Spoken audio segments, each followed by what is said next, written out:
Hey, we're doing a little mailbag day today, and here's a question about how should we respond to Jehovah Witnesses when they come to our door? I feel guilty, but think they're only trying to convert you to their faith.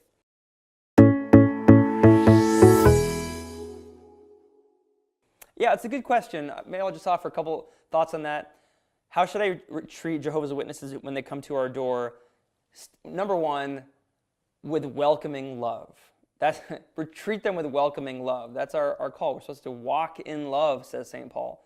And so anyone who comes to our door, no matter what they believe, how they look, what their background is, we treat them with welcoming love. Secondly, I would say ask questions. So Jehovah's Witnesses are there to share their beliefs with you, and maybe they want you to believe the things that they believe to be true.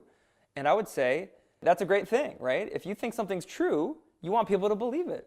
So that's something you can actually admire. I mean, gosh, that takes a lot of courage, to go door to door and get a lot of doors slammed in your face. That takes a lot of conviction.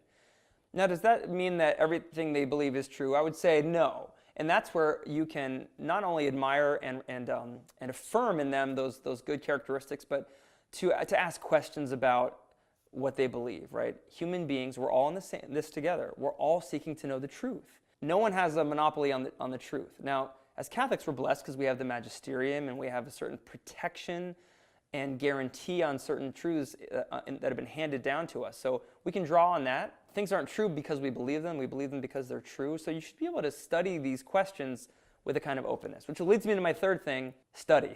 So go to Catholic.com, go to the Catholic Answers website, get to know great apologists like Trent Horn. Get to know in those places what other faiths believe. Jehovah's Witnesses have particular beliefs. They don't believe that Jesus is the eternally begotten, pre-existent Son of God, the way that Catholics and mainstream Christians believe it.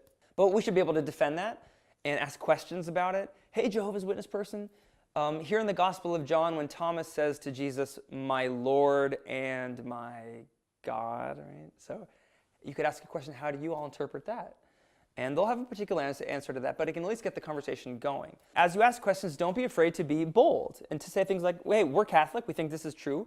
We don't plan on ever being anything except Catholic because we think these things are true, but we admire where you're coming. We admire your confidence, and we have questions about where you're coming from. And at the very least, you're going to send people away from your house with an experience of Christian love, maybe even pointing forward to ways that they can pursue the truth more deeply in their own lives. That's a great question, Anonymous. Thanks for the question. God bless you.